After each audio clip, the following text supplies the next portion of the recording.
do 20, do 25 ao 33. Boa noite a todos, a graça e a paz do nosso Senhor. Nós louvamos a Deus pela oportunidade que Ele tem nos concedido de nos voltarmos à Sua palavra, buscando no Evangelho de João a compreensão, o entendimento, a revelação do nosso próprio Senhor Jesus. E o Senhor tem dado graça para que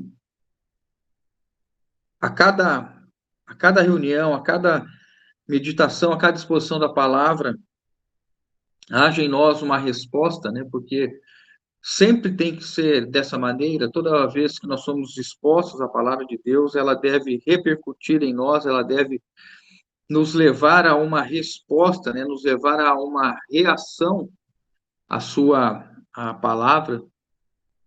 E isso é o que nós desejamos essa noite, né? Mais uma vez, Deus nos dá a oportunidade. Nós estamos caminhando no capítulo 16, né? Hoje, se Deus assim permitir, completaremos, né? Finalizaremos o capítulo 16 de João. E nós temos alguns este capítulo aqui que são extremamente importantes para a caminhada cristã, para a vida cristã. Né? E nós vamos, Deus permitindo, nós vamos olhar esses pontos, alguns desses pontos, né? E rogamos que o Senhor nos conceda graça para isso. Então, nós vamos fazer a leitura dos versículos de hoje, né? Nós leremos agora do 25 ao 33, Evangelho de João, capítulo 16, do 25 ao 33. Estas coisas vos tenho dito por meio de figuras. Vem a hora quando não vos falarei por meio de comparações, mas vos falarei claramente a respeito do Pai. Naquele dia pedireis em meu nome, e não vos digo que rogarei ao Pai por vós, porque o próprio Pai vos ama, visto que me tendes amado e tendes crido que eu vim da parte de Deus.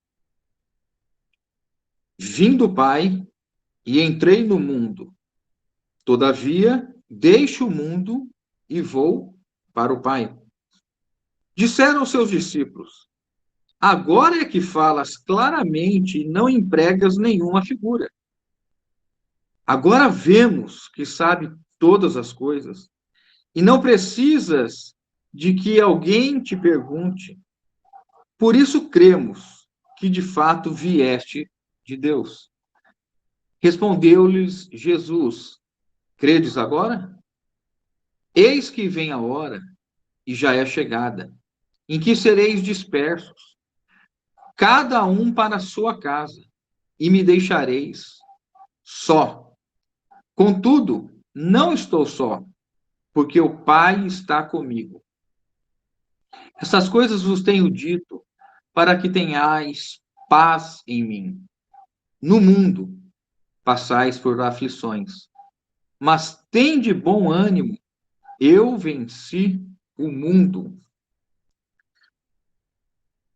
Esta porção, né, este trecho que nós fizemos a leitura e vamos meditar nele, ele tem o contexto, né, do capítulo 16, que, na verdade, é o contexto que começa desde o capítulo 14, quando Jesus está na última noite, né, naquela quinta-feira que nós já mencionamos. Jesus está, já realizou a sua ceia, né, com os discípulos, instituiu a sua ceia, né? Ele teve antes do partir do pão, antes da ceia do Senhor, ele teve a sua última Páscoa com os discípulos.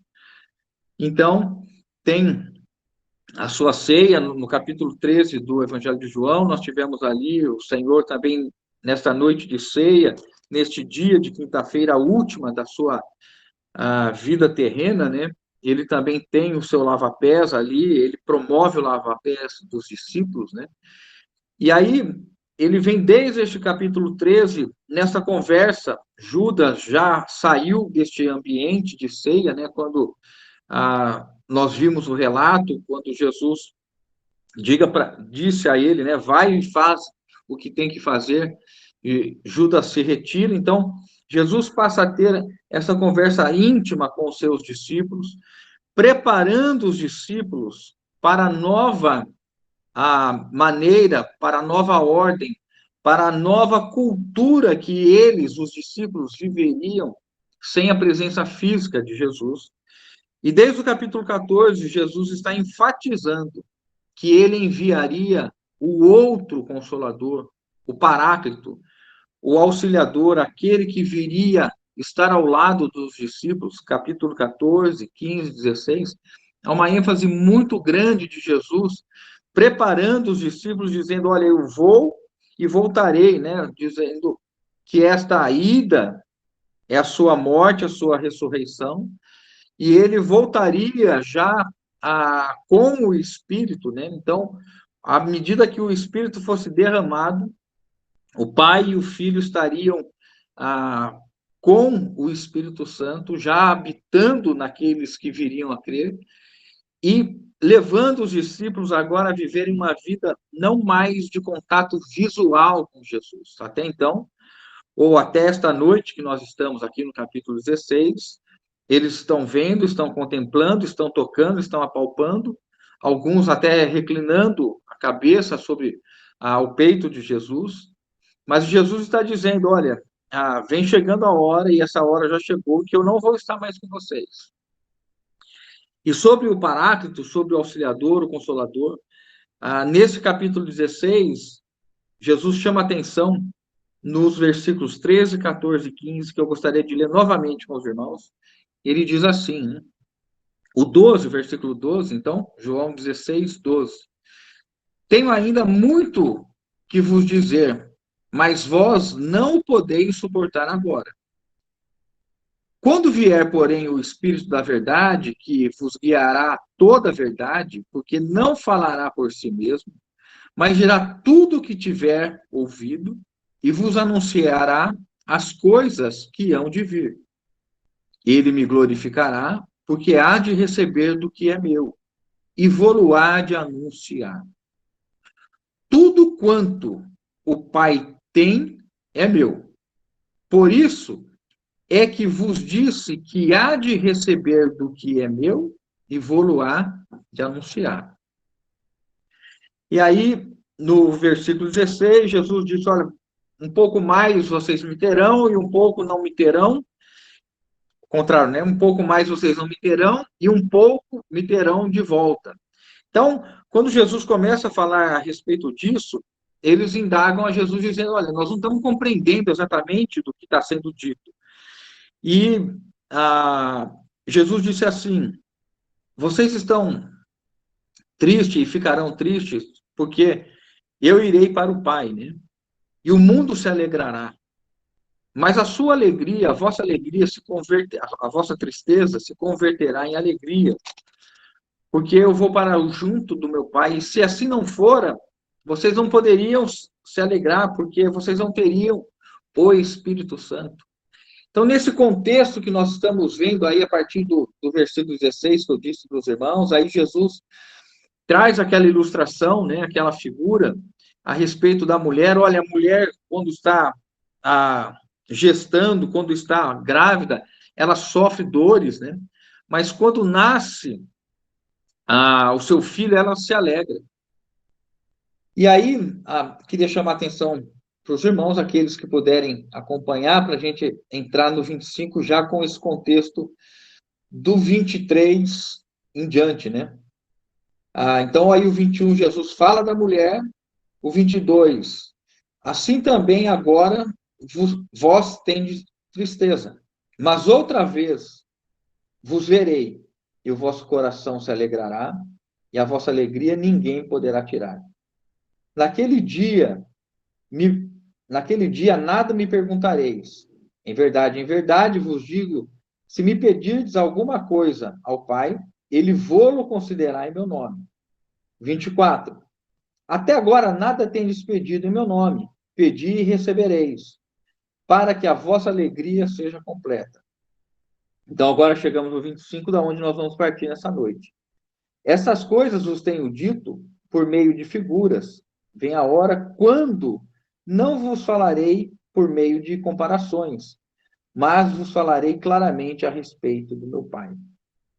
Então, irmãos, nós vemos que Jesus, de fato, está olhando o prosseguimento da sua obra, o prosseguimento do reino dos céus na terra, o desenvolvimento da igreja, a edificação da igreja, como que ela se daria a partir do momento que Jesus não estivesse mais fisicamente com os seus. Jesus disse a eles, olha, eu tenho muitas coisas ainda para vos dizer, mas vocês não estão prontos. Esse estar pronto é referência, irmãos, à ausência ainda do Espírito Santo. Quando o Espírito Santo fosse revelado a eles, e o Espírito Santo, na verdade, revelado não, fosse dado a eles, e o Espírito, então, passaria a dar capacidade. O Espírito ensinaria a verdade, conduziria a verdade, o Espírito faria lembrar a respeito das coisas, o Espírito glorificaria a Jesus, e como nós lemos, por que isso?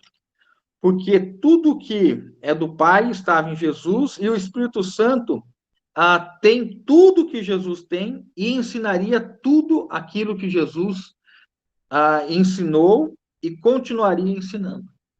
É isso que o versículo 14 que nós lemos, né, o 13 e o 14 diz. Porque não falará por si mesmo, o Espírito Santo, mas dirá tudo o que tiver ouvido e vos anunciará as coisas que hão de vir. Vejam, irmãos, que maneira tão harmônica Deus prepara a edificação da igreja, né? Então, Jesus, inúmeras vezes, nós temos visto em João, ele dizendo, o meu ensino não é meu ensino, é do Pai, o que eu digo não sou eu que diz, mas é o Pai que diz.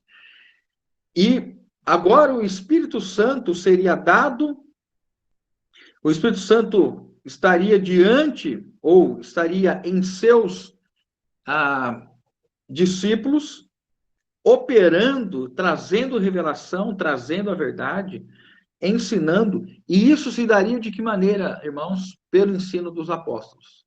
Os apóstolos, agora habitados pelo Espírito Santo, levariam e continuariam trazendo o ensino de Deus, que é de Jesus, pelo Espírito Santo. Por isso que, em Atos 2, nós vemos que, logo que surgem os convertidos, os 3.000 convertidos, né? Depois do Pentecostes, o Espírito Santo enche os discípulos, eles pregam, 3.000 se convertem, e eles passam a ter uma vida, eles passam a ter agora uma dinâmica diferente, eles passam a viver perseverando na doutrina dos apóstolos. Por quê? Porque o Espírito Santo habita nos apóstolos e agora está completando a verdade de Deus revelada através de Jesus pelo Espírito Santo. Por isso que as cartas são escritas, os evangelhos são escritos, e nós temos o cânon, né, a escritura, o Novo Testamento, com o ensino do próprio Deus. É o Espírito Santo que agora traz as palavras de Jesus por meio dos apóstolos. E dessa maneira a igreja vem sendo edificada há 2.000 anos.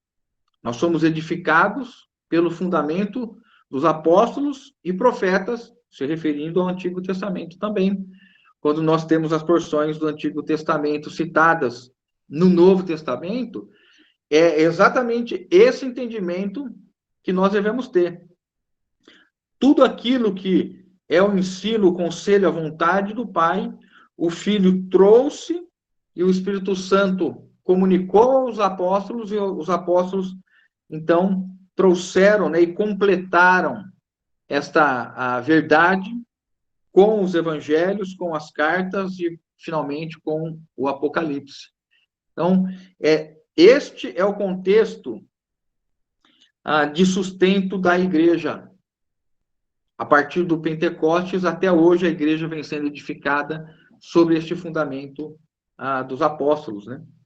E por que é importante nós identificarmos isso?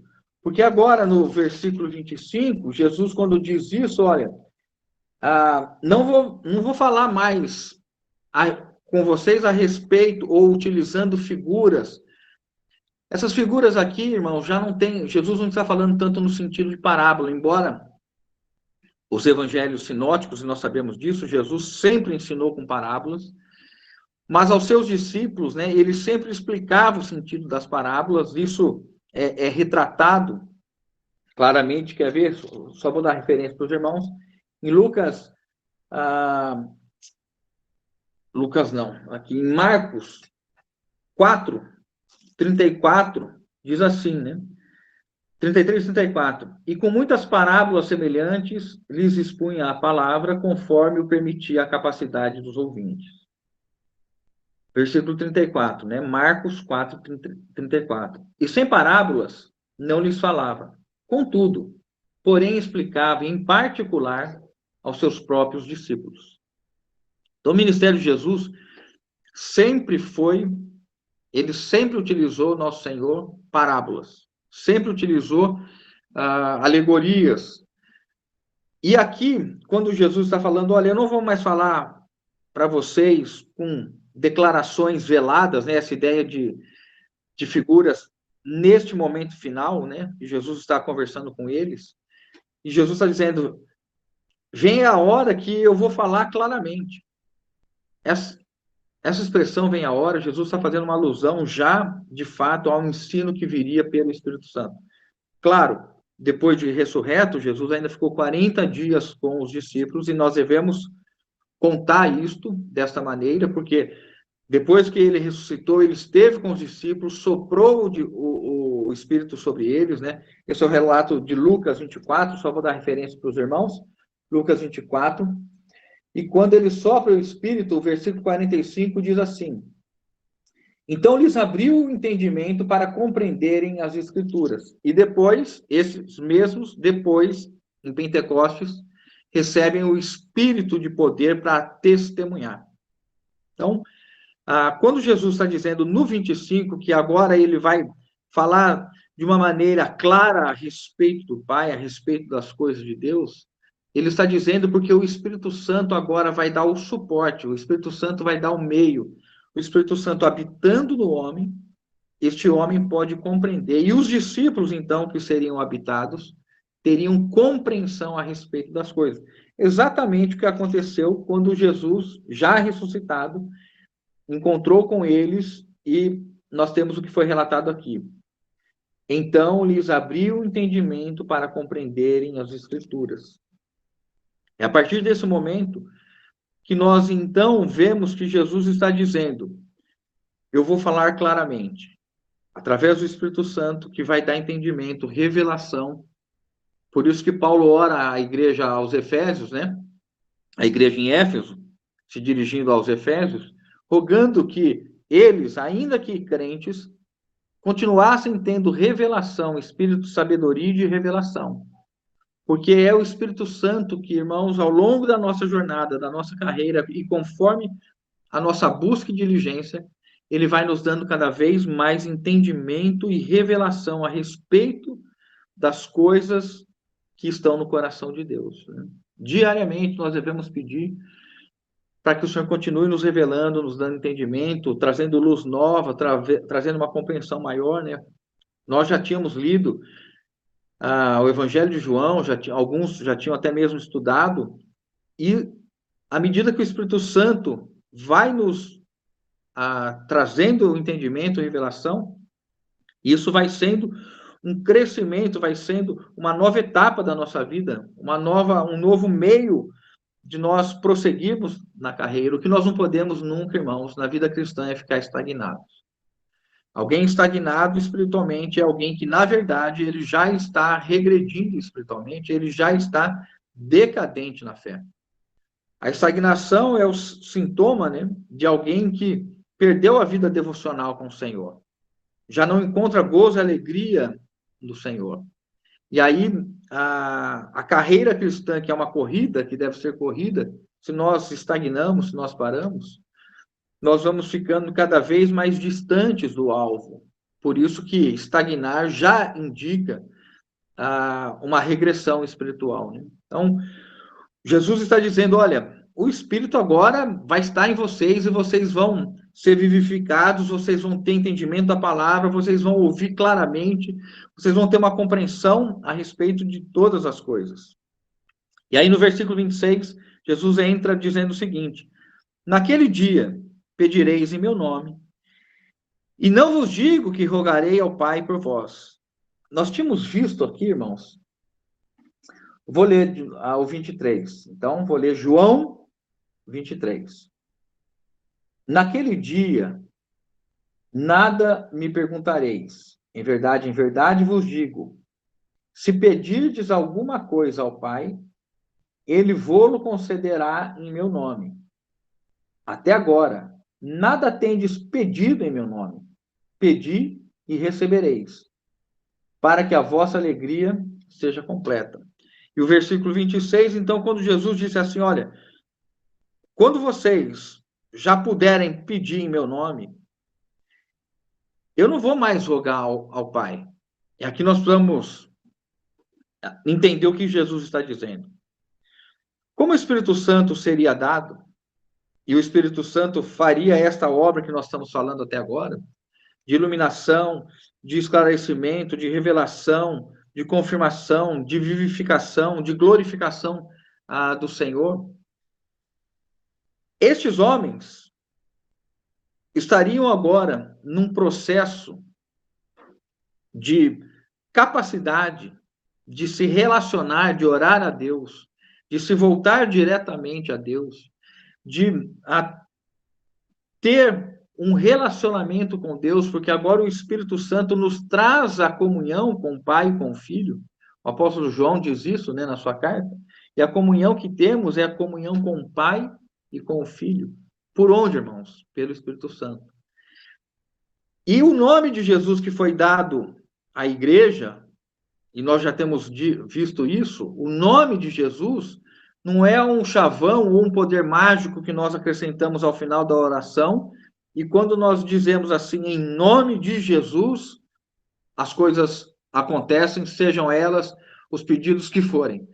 O que nós temos é que, à medida que o Espírito Santo atua na vida de um homem, de uma mulher, e este homem, agora habitado, ele é uma nova criatura, ele foi regenerado, está habitado pelo Espírito, a mente dele já é ocupada pelos pensamentos de Deus, ele passa a experimentar a novidade de vida, então ele passa a desejar as coisas de Deus, ele passa a buscar as coisas de Deus.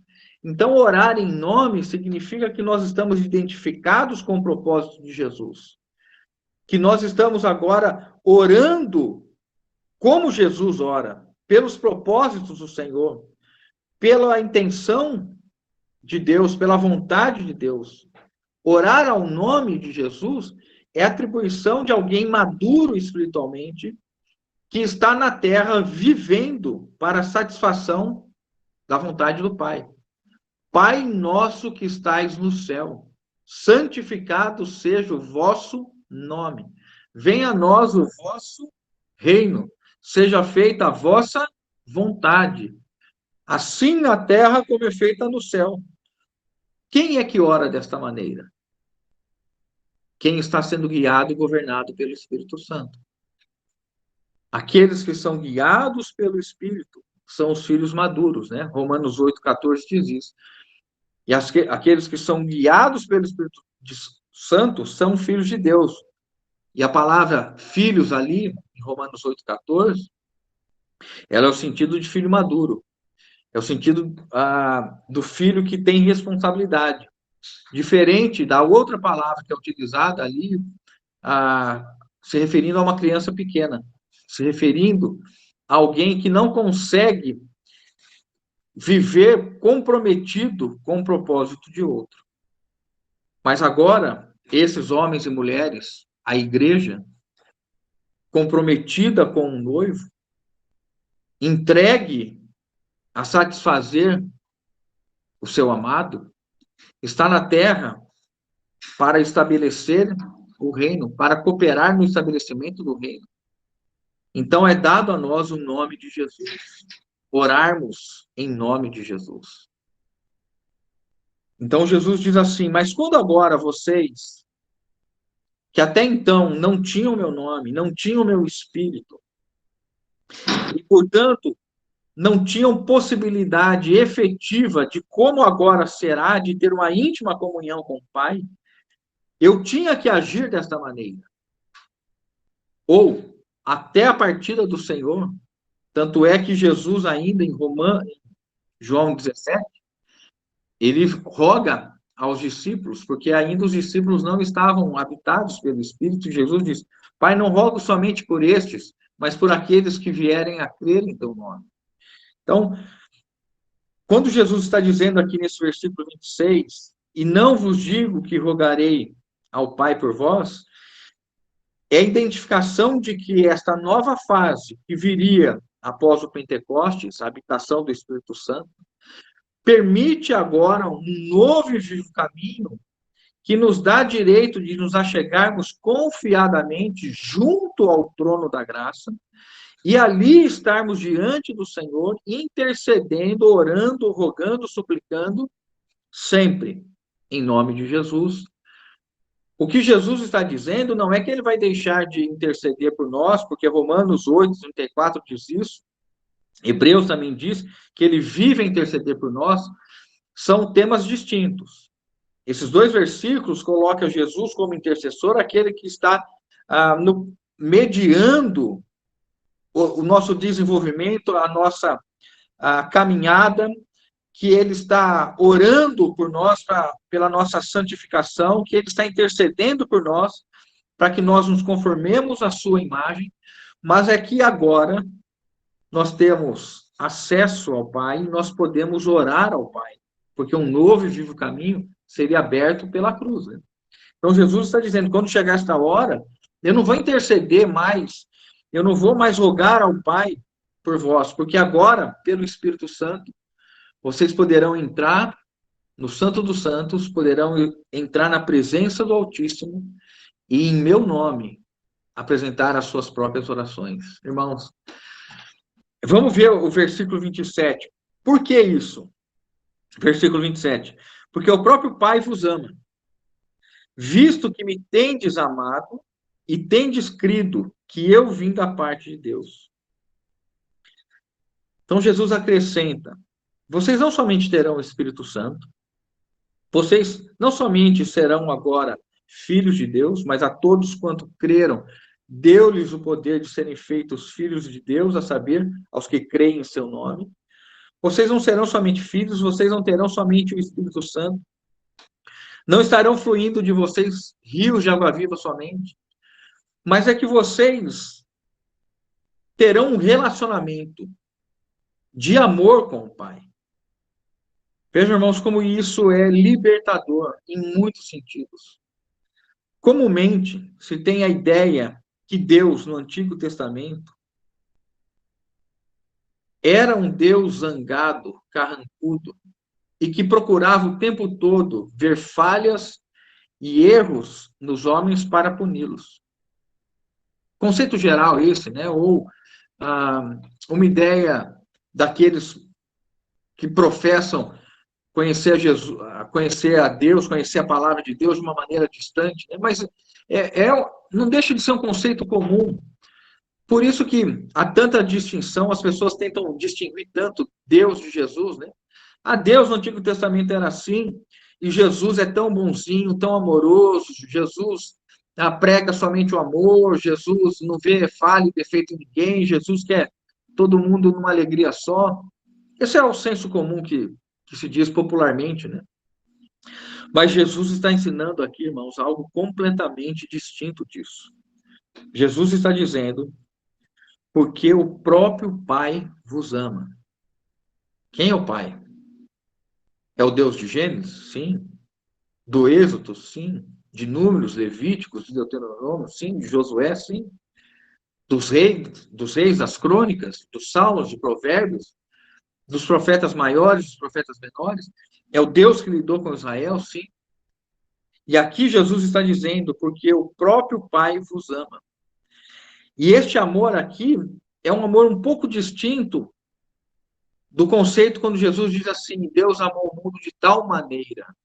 Aqui não é esse amor genérico, este amor amplo, este é um amor que dá prazer. Este é um amor que compraz a Deus. Por quê? Aí Jesus mesmo explica. Olha, o Pai vos amará, o Pai terá prazer neste amor, o Pai se comprazerá de vocês, porque vocês me têm amado. E vocês têm crido que eu vim da parte de Deus. Este amor aqui se difere do amor geral, do amor a todos os homens, de João 3,16, porque este amor dá prazer e satisfação ao Pai, ao Deus Pai, porque ele encontra em nós uma correspondência, enfim, ele encontra a relação de comunhão, enfim, ele encontra o relacionamento. E por que o Pai ama? Porque estes homens que estavam andando com Jesus, que estavam ali com ele, esses 11 que estavam com ele na última noite, Jesus diz assim: vocês têm me amado.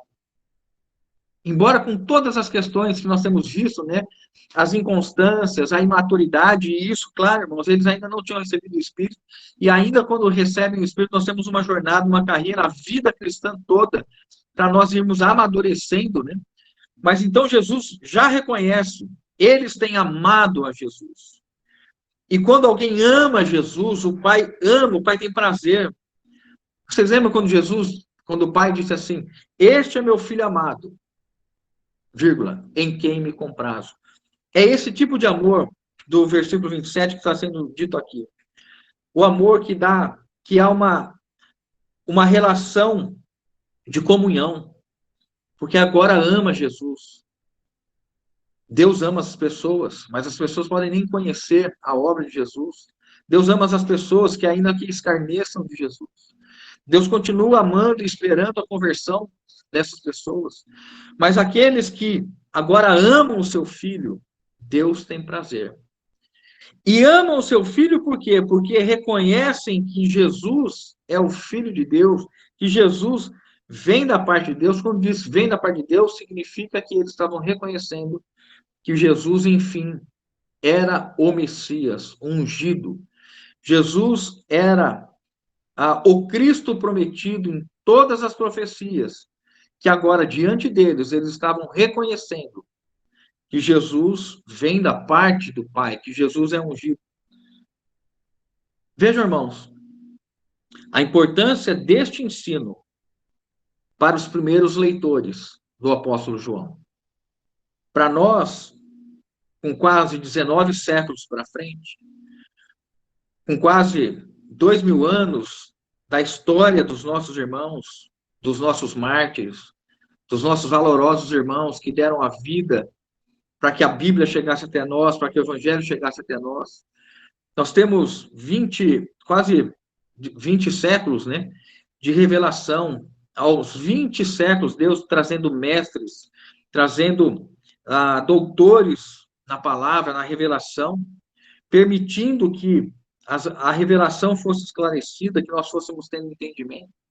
Agora, imagine o poder dessas palavras que o Espírito Santo fez João registrar para os leitores que viriam logo após a partida dos apóstolos, 20, 30 anos depois da morte de Jesus, né? 40, 50 anos após a morte de Jesus, nós teríamos uma nova geração, que não seriam aqueles que estariam vivendo com Jesus ou que viveram com Jesus. E eles já estavam sofrendo influências de ensinos que duvidavam da divindade de Jesus, por isso que o Evangelho de João, nós já falamos isso, por isso que o Evangelho de João foi escrito, para assegurar a divindade de Jesus, para dizer que Jesus é o próprio Deus, Jesus é o Verbo encarnado, e o Verbo estava com Deus, e o Verbo era Deus. Agora veja o poder dessas palavras. Quando Jesus está dizendo assim, o Pai ama, aprecia, tem prazer em quem me ama e reconhece que eu sou o Messias, que eu vim da parte do Pai. Jesus, então, mostra que este Pai, este Deus, que é tão que é comumente retratado como alguém zangado, mal-humorado. Me permitam falar assim, né, irmãos? Estou trazendo o conceito popular para a gente que lida com as pessoas e está em contato direto com as pessoas e vez ou outra ouve isso, né? Nós temos aqui o ensino de que o nosso acesso a Deus agora está aberto e que Deus nos ama, Deus tem prazer. Irmãos, eu queria dizer que Deus tem prazer de todo homem, toda mulher que ama Jesus e que reconhece que Jesus é o próprio Filho de Deus. Jesus nos ama e o Pai também nos ama. E dessa maneira, Jesus está fortalecendo os discípulos para que assim que ele partisse e não fosse mais visto fisicamente, eles pudessem crer no coração, ter fé de que eles são amados pelo Pai. E lembrando aqui, nós vimos em João 14 que Jesus diz: quem me ama, guarda os meus mandamentos. E eu e meu Pai viremos para ele e faremos nele morada. Vejam como o Espírito Santo vai trazendo uma conexão, né? Vai ligando e nos dando uma visão ampla. O que é amar, então, a Jesus? É observar, é cumprir, é obedecer a sua palavra. Jesus ama quem ama a sua palavra e obedece. Por isso que nós devemos, irmãos, buscar com todas as nossas forças a palavra de Deus, a leitura da palavra de Deus, cada um de nós, que o Espírito Santo possa nos tocar, irmãos, e ver o quanto de tempo nós desperdiçamos e que poderia ser bem aplicado na palavra de Deus. Visto que tendes me amado e tendes crido que eu vim da parte do Pai. Aí Jesus, o 28, vamos ler? 28 diz assim: vim do Pai e entrei no mundo, todavia deixo o mundo e vou para o Pai. Jesus, então, agora pronuncia esta frase, né? Pequena, concisa, mas, irmãos, a profundidade dessa frase aqui nos daria e nos levaria a ficar horas e horas e horas meditando em tudo que está envolvido aqui. Eu vim do Pai. Isso está falando da origem, da essência, da natureza. Vir do Pai. Jesus está dizendo que ele tem uma origem no Pai. Jesus está dizendo que ele foi enviado pelo Pai. Que o que ele está fazendo na terra se origina no Pai. Eu vim do Pai e entrei no mundo. O que é entrar no mundo? É a sua encarnação. Quando o Espírito Santo toma Maria, né? E diz: o poder do Altíssimo será sobre ti, e conceberás, e o ente santo que gerarás, a ele dará o nome de Emanuel, que quer dizer Deus conosco. O ente santo. Jesus entrou no mundo pela encarnação. Jesus assume um corpo humano pela encarnação. Ele tem uma missão do Pai, mas essa missão, plenamente aceita por ele, ele vem do Pai, entra no mundo, e agora ele está dizendo: eu deixarei o mundo. Parece tão simples, né, irmãos? A maneira que ele entrou foi a encarnação, e a maneira que ele está saindo do mundo, irmãos. Perseguição, humilhação, rejeição, traição, abandono, tortura, por fim, crucificação. Deixe o mundo. Esse estado de deixar o mundo, a maneira que Jesus deixaria o mundo, foi tão intensa, tão vigorosa, irmãos. Essa frase de Jesus é uma mini estrutura da redenção, uma mini estrutura do evangelho. Deixo o mundo e vou para o Pai. Olha que coisa vitoriosa, irmãos. Jesus não termina morto num túmulo. Jesus não termina enterrado. Jesus não termina com uma simples placa de menção. Aqui viveu Jesus Cristo. Jesus vai para o Pai. De que maneira? Ressurreto, ascendido, entronizado, glorificado. Jesus, nessa frase, está dizendo que ele venceu completamente tudo. Ele veio com uma missão, veio com um propósito, nada pôde detê-lo, nada pôde impedir dele cumprir o seu propósito, e ele agora volta para o Pai. E ele agora está com a sua missão cumprida, por isso que na cruz ele diz, está consumado. Aquilo que competia ao seu ministério terreno foi plenamente, perfeitamente completado, terminado, e ele agora está voltando para o Pai. Jesus está ensinando os discípulos a compreenderem isso, a não acharem que Jesus terminará os seus dias naquele túmulo, quando aquela pedra rolar sobre o túmulo, quando ele for colocado ali, envolto, embalsamado ali, e lançarem, embalsamado não, né, mas envolto no lençol e derramarem ali os perfumes, as substâncias. Não, irmãos, este não é o fim de Jesus, porque Jesus ressuscitou, porque Jesus cumpriu o seu propósito, porque Jesus operou a justificação, porque Jesus operou a vitória sobre Satanás, sobre a morte, sobre o pecado, sobre o velho homem, sobre o mundo. Porque Jesus é vitorioso, ele volta ao Pai. E Jesus está mostrando aos discípulos que quando eles falarem e ensinassem a respeito de Jesus, eles deveriam ter essa visão muito clara. Veio do Pai e voltou para o Pai. Ele completou vitoriosamente a sua carreira. E nós vamos falar um pouco a respeito dessa vitória, terminando o versículo 33, né, que fala a respeito disso. Versículo 29 diz, disseram seus discípulos, agora é que falas claramente e não empregas nenhuma figura. Quando Jesus, então, diz assim, ó, eu vim do Pai, entrei no mundo. Eles compreenderam isso. Jesus se encarnou.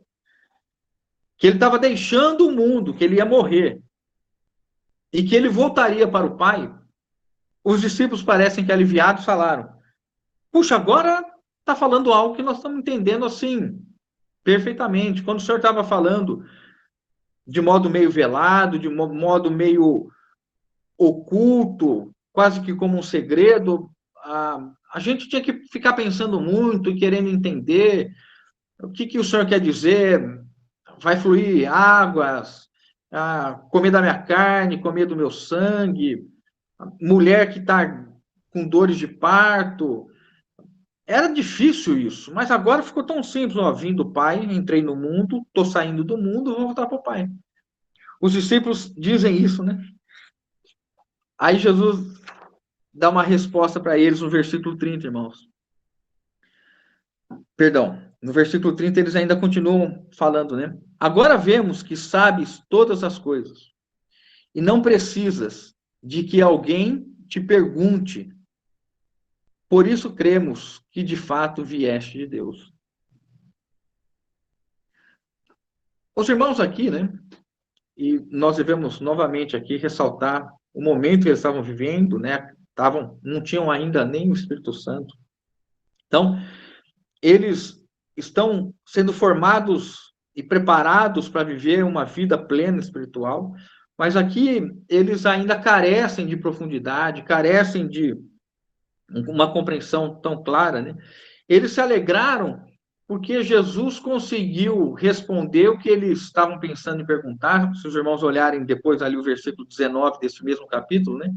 Fala que Jesus, assim, antevendo o que eles queriam perguntar, então, Quando Jesus começa a trazer essas respostas, eles falam assim, puxa, isso é demais, né? Ah, agora nós estamos claros que o Senhor sabe de todas as coisas. Vejam, irmãos, o que esses homens já tinham visto a respeito de Jesus, né?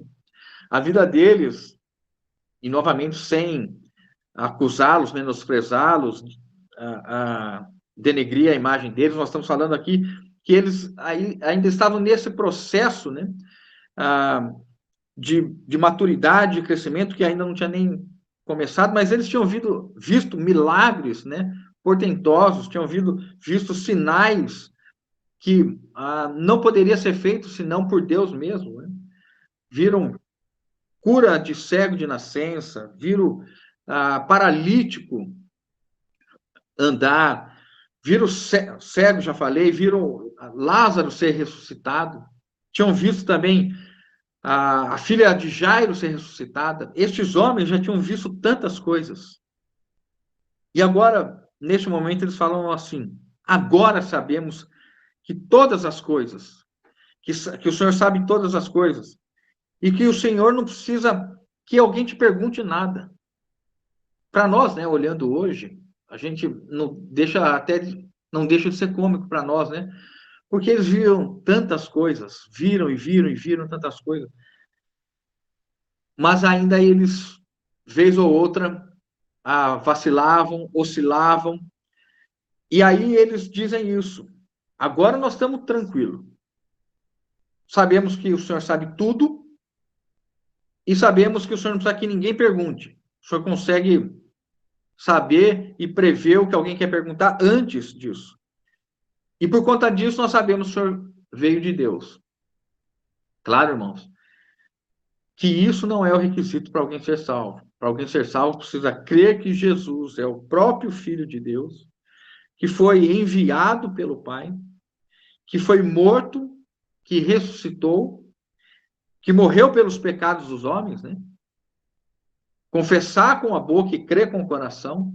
Então, o que eles estão falando aqui não era, na verdade, algo profundo, admirável, mas eles, naquele momento, era o que eles tinham para viver e oferecer e mostrar para Jesus.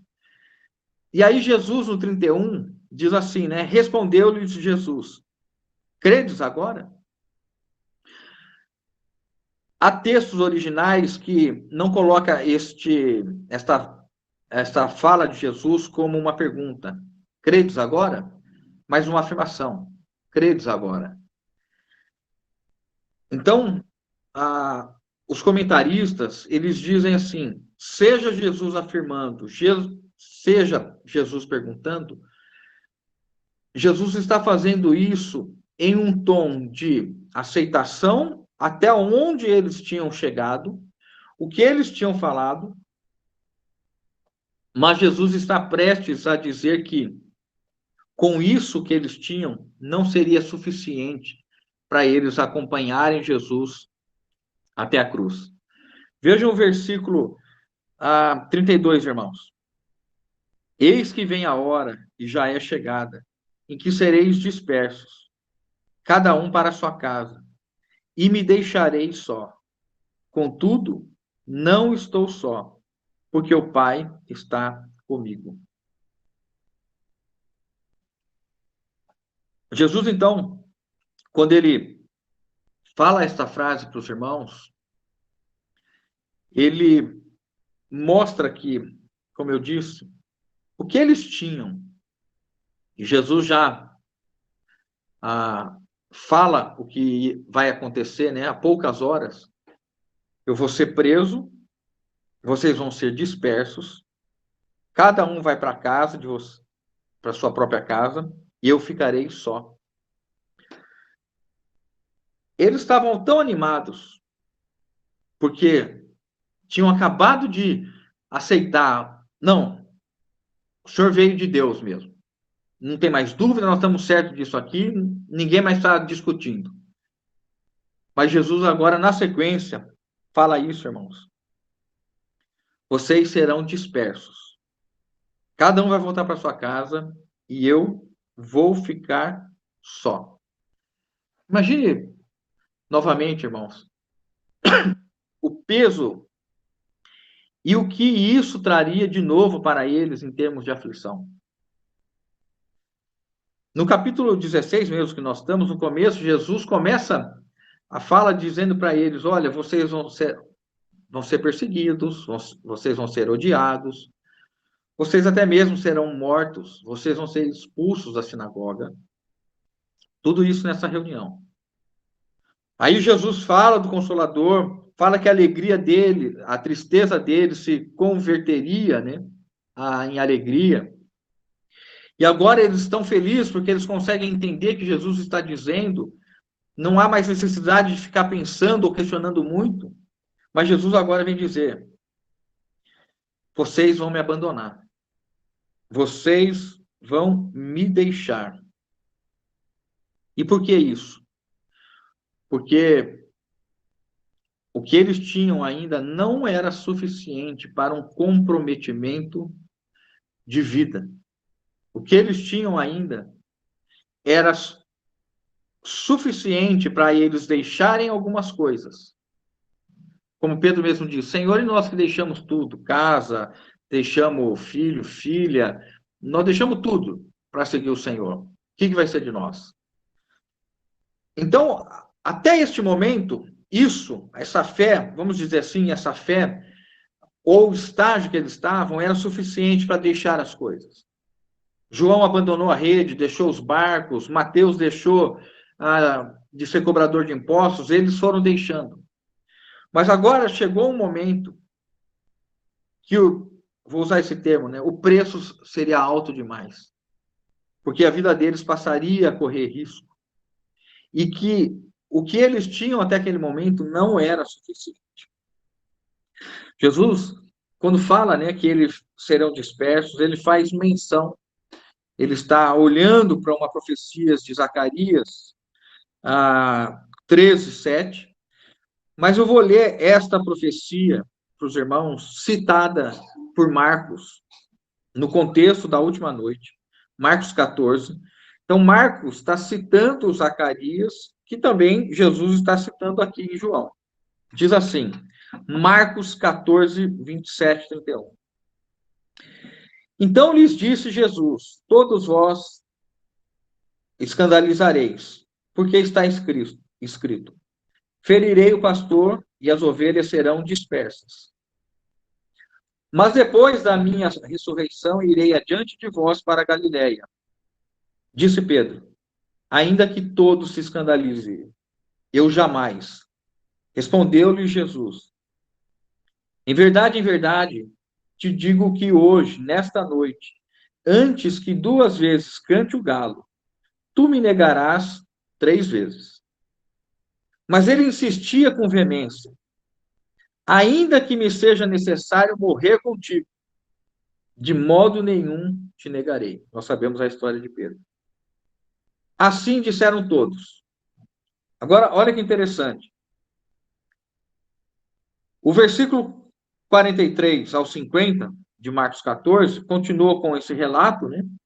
Então fala que eles saíram e foram para o Getsemane. Judas vai com a guarda, dá o beijo em Jesus. Tem aquela situação que a orelha de um dos soldados é cortada. E aí, no versículo 48, Jesus diz assim para os guardas: disse-lhe Jesus, saístes com espada e porretes para me prender, como a um salteador? Todos os meus dias estava convosco no templo, ensinando, e não me prendestes. Contudo, é para que se cumpram as Escrituras, falando a respeito de Zacarias 13:7. Aí, olha o versículo 50 que diz, irmãos. Então, deixando-o, todos fugiram. Então, deixando-o, todos fugiram. É isso que aconteceu. Quando Jesus foi preso, nenhum deles, muito embora Pedro e João, posteriormente, fossem aonde Jesus estava, E ali Jesus, Pedro esteve no pátio, tem aquela situação que uma mulher vem e pergunta para ele nega, o galo canta, aquilo que nós sabemos. E o próprio apóstolo João, quando Jesus já está na cruz, vai com Maria, e ali nós temos a conversa de Jesus com João, né, falando, mulher, eis aí teu filho, eis aí a tua mãe. Mas o que Jesus está dizendo aqui é que todos eles, nessa noite que ele seria preso, eles fugiriam.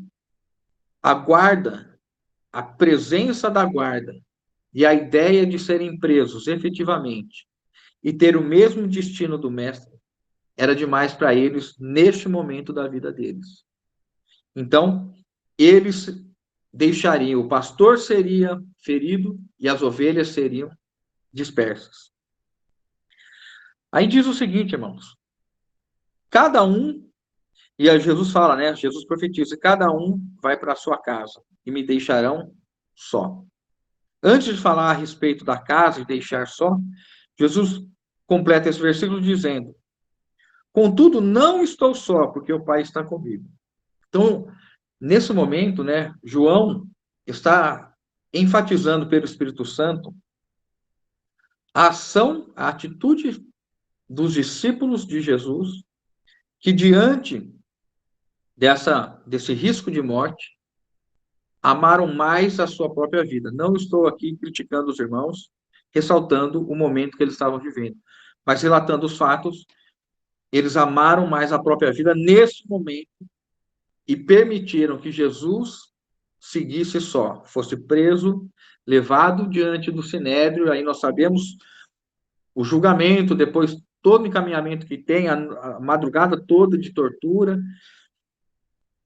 E essa profecia, Jesus está dizendo para eles, daqui a poucas horas, eu vou estar só. Depois de 3 anos e pouco, caminhando com vocês, tudo que eu fiz por vocês, vocês me deixarão só. Mas eu não estou só. O Pai está comigo. Essa é uma maneira maravilhosa, irmãos, de nós entendermos a presença de Deus em nossa vida em todos os momentos. Jesus foi deixado por aqueles, né? Quando a pressão foi muito grande, quando o compromisso exigia tudo, eles recuaram. Mas Jesus não estava só. O Pai estava com ele. E nessa confiança de ter o suporte do Pai foi que ele foi ao Getsemane.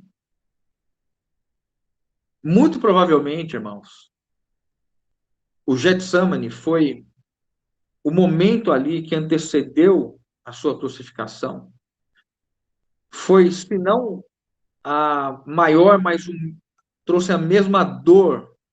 Na verdade, os irmãos, né, entendem que a pressão psicológica de Jesus foi maior do que o seu sofrimento físico, porque ele suou gotas de sangue.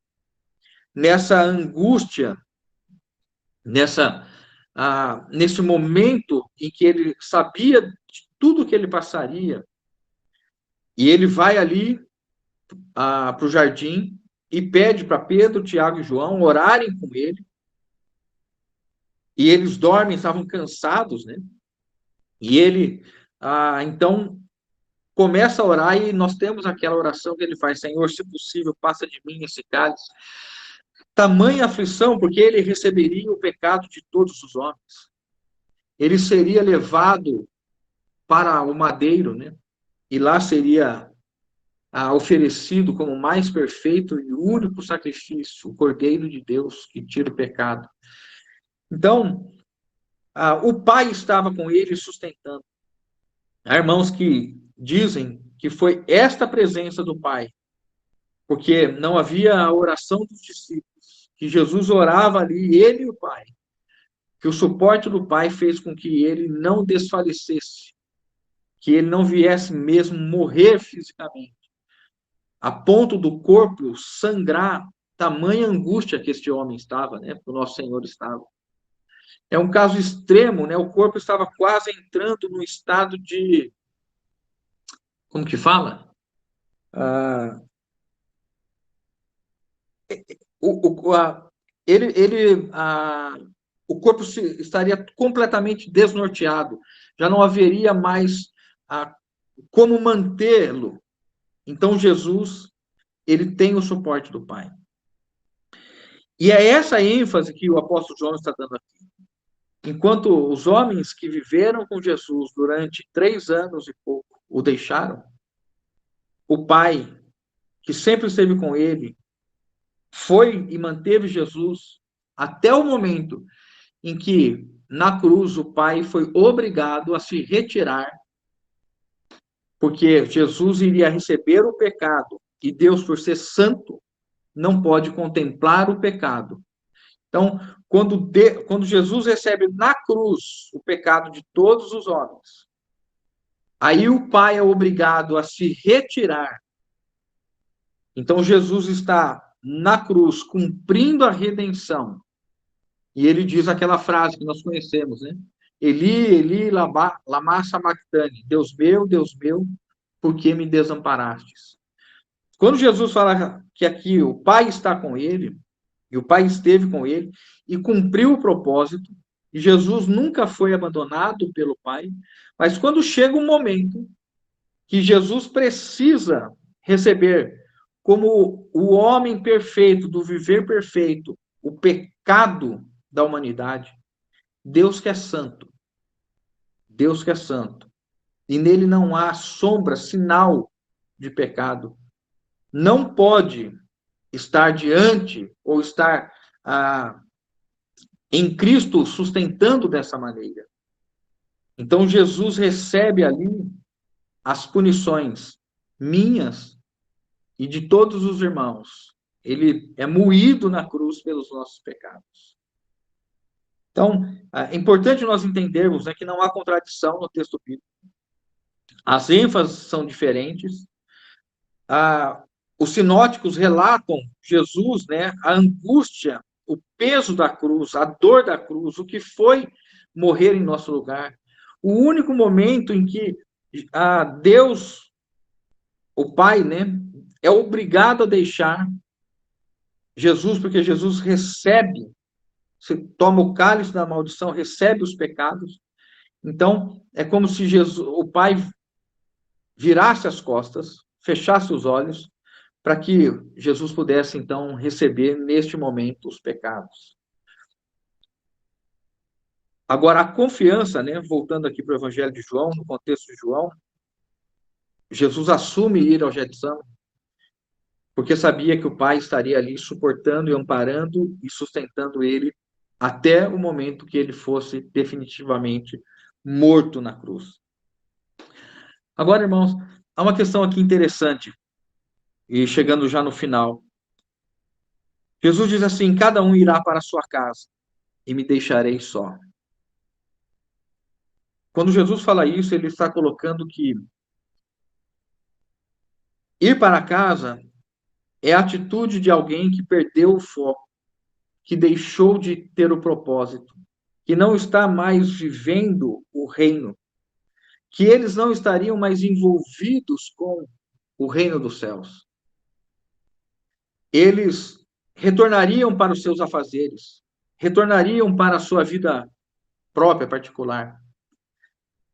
Voltar para a sua casa é a maneira que Jesus está dizendo, e vocês retomarão a vida de vocês como se nada tivesse acontecido. Tanto é que é o relato do Evangelho de João, no capítulo 20, né? Eles voltam a pescar, reassumem aquilo que eles tinham deixado, porque eles estavam agora com a vista turva, estavam com o coração duro.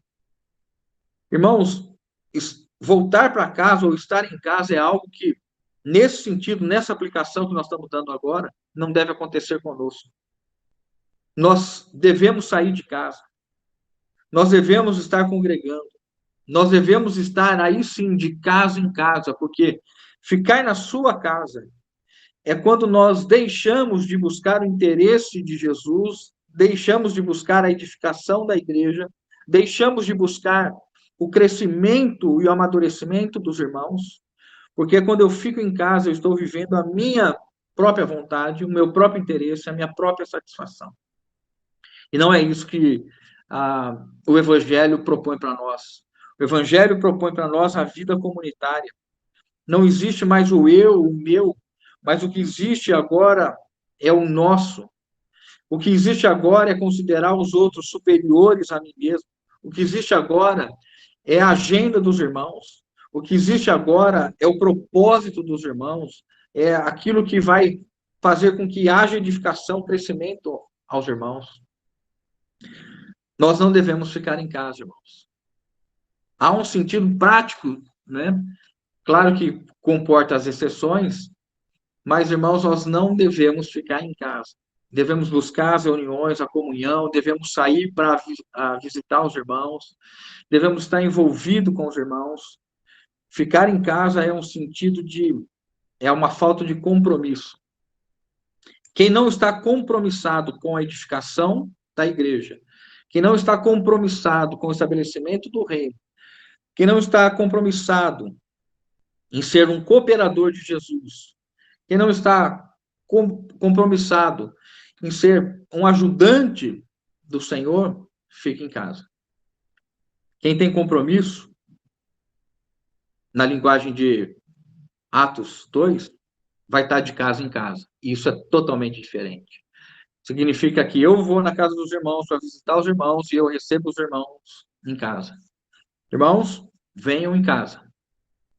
Se convidem para estar em casa, que vai ser uma grande alegria para nós. Nós não devemos ficar em casa, mas nós devemos estar na casa dos irmãos. Nós devemos estar juntos, né? Amanhã, nós devemos estar juntos com a graça do Senhor, cumprindo o seu mandamento. Tomar a ceia é uma imposição do Senhor, fazer isso em memória de mim. Procurar os irmãos, estar junto com os irmãos na comunhão, nas reuniões. Esse é um aspecto da vida cristã muito importante. E aí eu complemento isso, né? E me deixarei sós, com essa ideia de casa. Quando nós estamos em casa, nós deixamos os outros sós. Se eu não estou na casa dos irmãos, os irmãos estão sós. Se os irmãos não estão em casa, eu estou só. Que nós sejamos levados a ver isso. Nós precisamos sair de casa, irmãos. Há um esforço, nós precisamos lutar nessa era do conforto, nessa era da tecnologia, jamais substituir, né? Claro que os meios aqui tecnológicos, eles são um complemento, né? Mas à medida que nós pudermos, nós devemos estar junto com os irmãos. Chegamos no último versículo, irmãos. Estas coisas vos tenho dito para que tenhais paz em mim.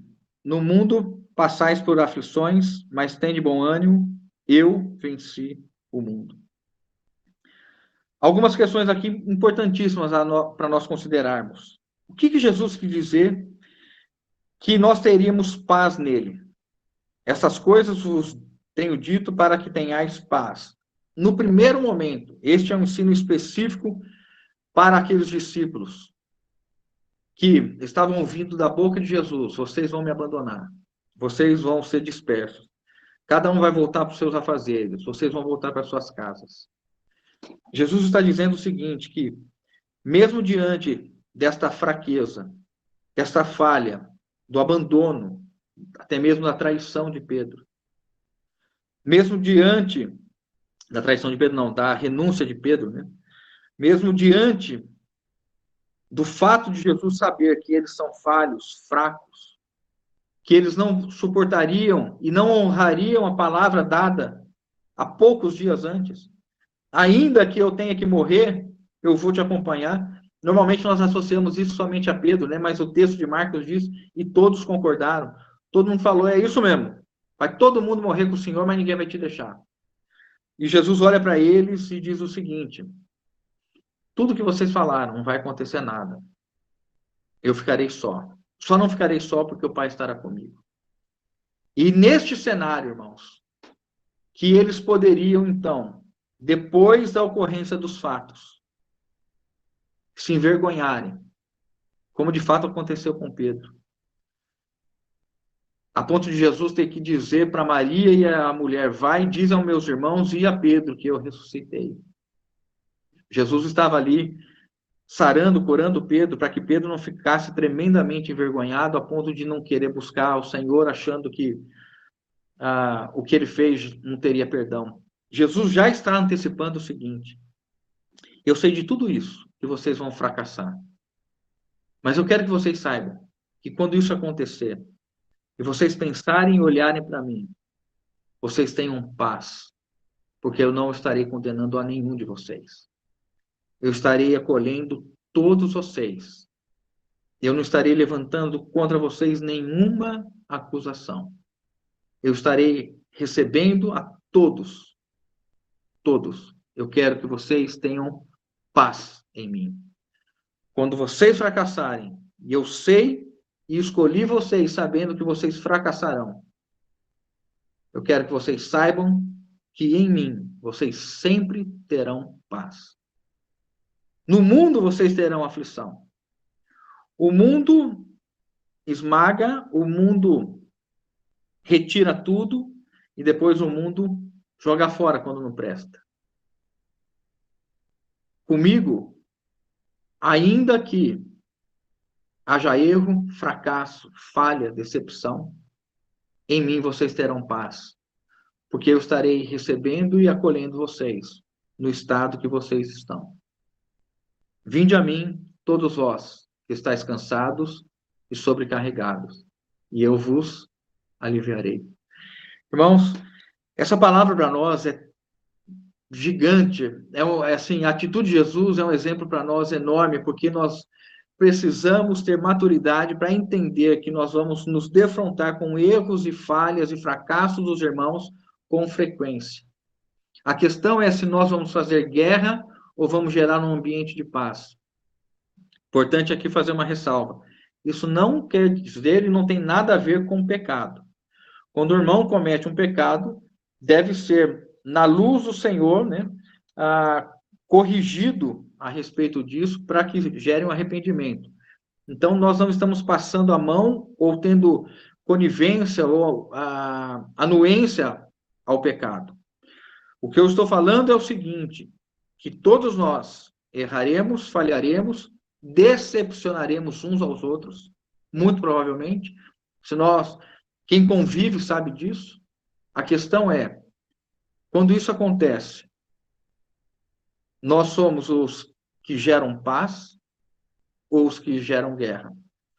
Nós somos os que promovem reconciliação ou nós somos os que promovem dissolução, dissensão?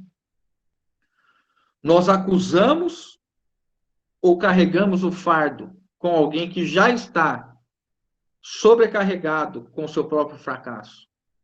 Nós nos colocaremos juntos, de joelho em oração, para reerguer o irmão? Ou nós estaremos atribulando mais o irmão com o peso do fracasso?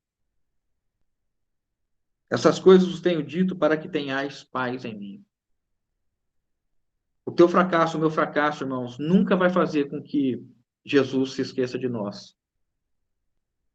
A paz que nós vamos ter, o nosso relacionamento com o Senhor sempre vai ser de paz. Porque Ele sabe e Ele nos escolheu e sabe que nós vamos fracassar e que nós vamos decepcioná-lo. E ainda que nós sejamos infiéis, Ele permanece fiel, porque não pode contrariar a sua própria natureza. E tendo-os amado, os amou até o fim. Este é Jesus. Este é o amor do Senhor. Jesus os escolheu sabendo dos erros, dos fracassos. Me escolheu sabendo dos meus erros, dos meus fracassos.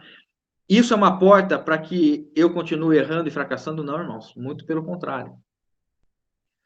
Nenhum de nós deve, como Paulo mesmo fala, né?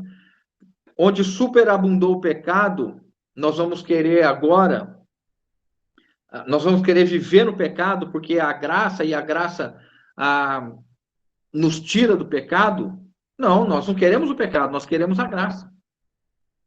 Então, se nós temos falha, fracassos, erros, a igreja é o lugar certo para nós estarmos. Ninguém precisa ter máscara na igreja. Ninguém precisa ter se vestir ou se maquiar. Nós devemos ter maturidade para vivermos aquilo que nós somos, com transparência, com sinceridade. E termos irmãos, companheiros nossos de jornada, de caminhada, que nos nossos fracassos e tropeços promoverão paz e não guerra. Promoverão o erguer, né? E não o derribar. E aí Jesus termina, né? Lembrando, né? Há uma distinção em Cristo, no mundo. Em Cristo, paz. No mundo, aflição. Em Cristo, perdão. No mundo, esculacho. No mundo,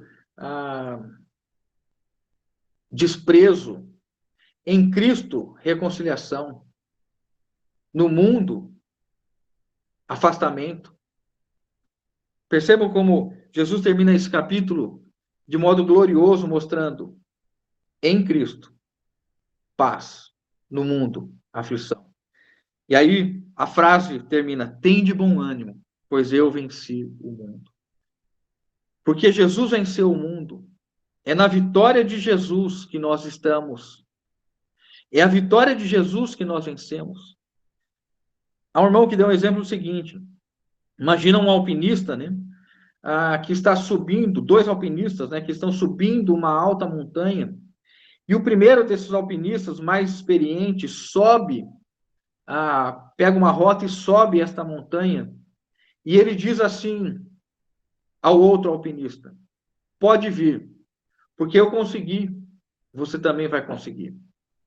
O que Jesus está dizendo é: se eu, como homem, venci o mundo, vocês vencerão também, porque vocês estão em mim e eu em vós. E o Espírito Santo que habitará vos conduzirá a toda a verdade. Vos conduzirá a mim. 1 João termina aqui. 1 Coríntios 15 diz assim: a graça de Deus. 1 João 15, 57 e 58. Graças a Deus que nos dá a vitória por intermédio do nosso Senhor Jesus Cristo. Portanto, meus amados irmãos, sede firmes, inabaláveis, sempre abundantes na obra do Senhor, sabendo que no Senhor nosso trabalho não é vão. É a vitória de Cristo. É porque ele trilhou o caminho primeiro, é porque ele é o precursor da fé. Nós seguimos pela fé as pisadas do Senhor. E nós somos sarados pelas pisaduras do Senhor. Seguindo passo a passo, nós vamos obter vitória, irmãos. Nós seremos, graças a Deus, que nos dá a vitória por intermédio do nosso Senhor Jesus Cristo. Eu e os irmãos, nós podemos dizer isso nessa noite. Graças a Deus que nos dá a vitória por intermédio de nosso Senhor Jesus Cristo. Se o maligno vier te acusar, você é um fracassado, derrotado, você tantas vezes tentou se levantar, nós podemos, sem sombra de dúvida nenhuma, dizer claramente: arreda, porque Jesus me escolheu sabendo exatamente como eu seria. E Jesus mantém paz comigo, se afasta porque você está querendo gerar guerra onde não há guerra. Nós estamos em paz com o Senhor. Nenhuma condenação há para os que estão em Cristo Jesus. E Jesus termina então, né, irmãos? E terminamos aqui com essa vitória de Jesus, né? Esse versículo 33. Tem de bom ânimo. Tem de bom ânimo, eu venci o mundo. Olhe para mim, olhe para o meu espírito, olhe para a minha palavra. O apóstolo João fala, né? Porque todo que é nascido de Deus vence o mundo. E essa é a vitória que vence o mundo, a nossa fé. Esta é a vitória que vence o mundo, a nossa fé. Quem é o que vence o mundo? Senão aquele que crê ser Jesus, o Filho de Deus? Louvado seja o Senhor. A vitória do Senhor é a nossa vitória pela fé que Ele é o Filho de Deus. Louvado seja. Os irmãos podem orar agora, né? Nós encerramos aqui. Os irmãos podem encerrar esse tempo nosso com oração. Aleluia.